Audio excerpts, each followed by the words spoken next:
Hello बच्चों, today we are going to discuss our worksheet for 21st August 2020 and worksheet number is 21 and topic is similar triangles and introduction. So we have learned about congruency of triangles in class 9 and what is the difference between similarity of triangles and congruency triangles. So here it is similar triangles and these are congruent triangles. ये हमने दो अलग जगह लिख लिया. Similar means जो दिखते same हैं but they can have different size. For example कि एक ट्राइंगल हमारा ये है और एक ट्राइंगल हमारा ये है, दोनों देखने में सेम है बिल्कुल लेकिन साइज डिफरेंट है, तो these are similar triangles. But if we take this triangle and this triangle, both are equal in size, these are called congruent triangles. तो अब हमारे पास क्या है, two figures are similar if they have same shape but they may or may not have same size. कि shape उनकी same होनी चाहिए लेकिन उनका साइज जो है वो सेम हो भी सकता है और नहीं भी हो सकता. अब फॉर एग्जाम्पल यहाँ पे एक पिक्चर दिया हुआ है, ये एक छोटे साइज में है और सेम वही पिक्चर बड़े साइज़ में है. और वैसे भी आप अपनी डेली लाइफ से एग्जांपल लो, जब आप फोटोग्राफ डेवलप कराने जाते हो तो आपसे क्या पूछा जाता है, आपको पासपोर्ट साइज़ फ़ोटोग्राफ चाहिए या पोस्ट कार्ड साइज़, है ना. तो फ़ोटो आप ही का है, जो सिमिलरिटी मतलब जो फ़ोटो है उसमें आप ही रहोगे, फेस आप ही का होगा बट साइज़ जो है वो वेरी करेगा, वो डिफरेंट हो जाएगा. दिस इज़ कॉल्ड सिमिलरिटी कि फेस सेम रहेगा बस साइज़ जो है वो डिफरेंट हो जाएगा. जैसे यहाँ भी फेस सेम है, साइज़ डिफरेंट है. यहाँ फेस सेम है कि ये भी ट्राइंगल है और ये भी ट्राइंगल है बट साइज़ इज़ डिफरेंट. लेकिन जब हम कॉन्ग्रुएंसी की बात करते हैं तो कॉन्ग्रुएंसी में शेप भी सेम होना चाहिए और साइज़ भी सेम होना चाहिए. तो two figures are congruent if they have same shape as well as same size. जैसे ये हमें पेयर ऑफ ईयरिंग्स दिया हुआ है और इसके अलावा हमारे पेजेस ऑफ ए रजिस्टर के पेजेस अगर छोटे बड़े हों तो रजिस्टर कैसा लगेगा, है ना, उसमें फिनिशिंग ही नहीं होगी. तो कॉन्ग्रुएंसी का मतलब है कि same shape and same size. So let's understand it with an example of triangles. We know that triangle is a closed figure having three sides and three angles. The two triangles are congruent if all their corresponding sides and corresponding angles are equal. तो congruency में भी हमने ये देखा है कि corresponding sides और corresponding angles equal होने चाहिए. जैसे अगर मैं ये कहूँ ये AB है, ABC triangle and this is PQR, then AB इसकी corresponding side है PQ, तो AB और PQ इक्वल होना चाहिए. AC कॉरस्पॉन्डिंग साइड PR ये इक्वल होंगे. BC कॉरस्पॉन्डिंग साइड QR ये इक्वल होंगे. Similarly angle A angle P, angle B angle Q and angle C is equal to angle R. अगर ये कंडीशंस हमारी सेटिस्फाई हो रही हैं then the triangles are congruent. But in case of these two triangles, ये जो हमने triangles लिए हैं यहाँ एंगल्स तो सेम हैं but the sides are not equal. तो उस बेस पे हम क्या कह सकते हैं, the corresponding sides of similar triangles are in the same ratio and their corresponding angles are equal. कि उनकी साइड्स का, जो हमारे सिमिलर ट्राइंगल्स हैं उनकी साइड्स का रेशो जो है वो तो सेम होता है और एंगल्स जो हैं उनमें रेशो नहीं होता, एंगल्स इक्वल होते हैं. एंगल्स इक्वल होंगे, साइड्स का रेशो सेम होगा. जैसे ये ABC and again this is PQR, तो corresponding side AB ratio PQ ये इक्वल होना चाहिए हमारे AC रेशो PR के, और वो इक्वल होगा BC रेशो QR के. यानी कॉरस्पॉन्डिंग साइड्स का ratio it is equal and the angles corresponding angles are equal. तो ये है हमारी सिमिलर ट्राइंगल्स की प्रॉपर्टी. और कॉरस्पॉन्डिंग एंगल्स में कॉन्ग्रुएंट ट्राइंगल्स में क्या था, कॉरस्पॉन्डिंग साइड्स भी इक्वल हैं हमारी और कॉरस्पॉन्डिंग एंगल्स भी इक्वल हैं. अब हम इस प्रॉपर्टी को यूज़ कैसे करेंगे ये देखते हैं. In triangle ABC and triangle PQR, angle A is equal to angle P, corresponding angles हैं ये A और P, है ना. B is equal to Q and C is equal to R. Sides का रेशो जो अभी मैंने बताया था, AB upon PQ is equal to BC upon QR is equal to AC upon PR.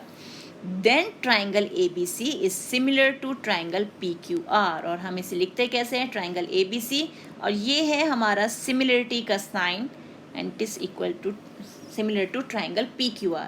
Similarity का साइन ऐसे, it means similar. तो अगर हमारे एंगल्स सेम है और ratio of corresponding side same है, then the two triangles are similar to each other. अब यहाँ हमें क्वेश्चन दिया है, which of the following are examples of congruent figures. इनमें कॉन्ग्रुएंट फिगर्स कौन सी है, सिमिलर नहीं, congruent.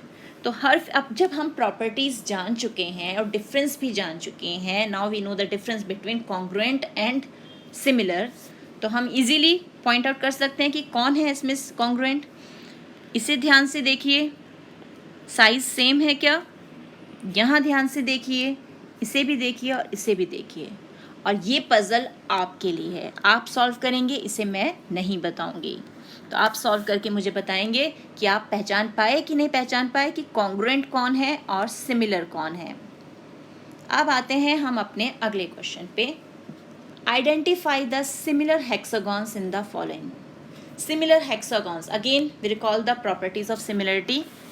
Angles are equal and the sides are in the same ratio, corresponding sides are in the same ratio. तो सबसे पहले हम A और B को देखते हैं. A and this is B. यहाँ हमारा एंगल और यहाँ हमारा angle. Are the angles equal? No. तो हम ये नहीं कह सकते, तो these are not similar. अब यहाँ क्या है, हम नेक्स्ट C और D पे आते हैं.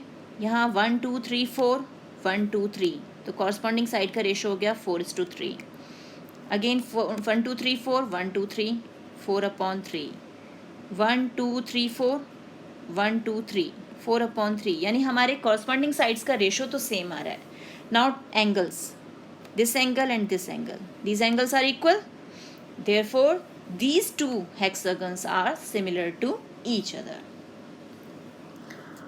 Now the question number 3. If triangle ABC and triangle PQ are similar, then find the lengths of PQ and QR.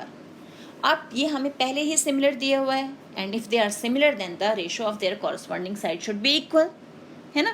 तो यहाँ पर अब हमारा रेशो किस किस का होगा, AC अपॉन PR, ये है corresponding side, AB upon PQ, और नेक्स्ट रेशो जो है वो है BC अपॉन QR. अब बस हमें क्या करना है, वैल्यूज़ पुट करनी है. तो पहला है हमारा AC यानी 12 by PR is 18, 12 by 18 is equal to AB, AB is 7 upon PQ, PQ की वैल्यू हमें निकालनी है. तो PQ क्या हो जाएगा, PQ is equal to 7 × 18 by 12. बस हमें इसे सॉल्व करना है तो हमें PQ की वैल्यू मिल जाएगी. Similarly AC upon PR is also equal to BC upon QR. तो AC upon PR again 12 by 18 is equal to BC. BC is, what is the value of BC, it is 10, 10 upon QR. Again QR is equal to 10 upon 12 × 18, और इसे भी solve करके हमें QR की value मिल जाएगी. समझ रहे हैं कैसे हमने जो प्रोपोर्शनलिटी है, जो हमारे हमने देखा कि वो प्रोपोर्शन में होते हैं, सिमिलर प्रोपोर्शन में, उसे यूज़ करके वैल्यूज़ निकाली है. Now question 4 is fill in the blanks. All the circles are similar and circles having same radii are. सारे सर्कल्स तो सिमिलर होते हैं, लेकिन वो सर्कल्स जिनके रेडियाई सेम हैं वो क्या हो जाएंगे, वो हो जाएंगे हमारे कॉन्ग्रुएंट सर्कल्स. कैसे सर्कल्स होंगे वो, congruent circles. All squares are, सारे स्क्वायर्स क्या होते हैं, कॉन्ग्रुएंट होते हैं, सिमिलर होते हैं. साइज वेरी हो सकता है ना, छोटे बड़े हो सकते हैं, तो क्या होंगे वो, सिमिलर. तो all squares are similar. All the dash triangles are similar. कौन से ट्राइंगल्स हमारे सिमिलर होंगे बताइए? इक्विलेटरल ट्राइंगल सिमिलर होंगे या आइसोसेलेस ट्राइंगल सिमिलर होंगे? कौन से सिमिलर होंगे? इक्विलेटरल। कौन से सिमिलर होंगे हमारे? Equilateral triangle. Now the fourth part is give two different examples of the following similar figures and congruent figures. ये तो आप अपने आप कर सकते हैं, आसपास अपने देखिए कि कौन सी आपको सिमिलर फिगर्स दिखाई दे रही हैं, उनके दो एग्जांपल्स दीजिए, और कौन से आपको कॉन्ग्रुएंट दिखाई दे रहे हैं कि बिल्कुल देखने में भी सेम है और साइज़ भी सेम है। अब सिमिलर फिगर का मैं एक एग्जांपल दे रही हूँ कि एक स्मॉल बेंगल है हमारी और एक बिग बेंगल है। Size is different because radii is different and the shape is same. इसी तरह से आपको दो एग्जाम्पल्स ढूंढने हैं। तो वर्कशीट को सॉल्व कीजिए। मिलते हैं एक और वीडियो में। तब तक keep practising and enjoy maths.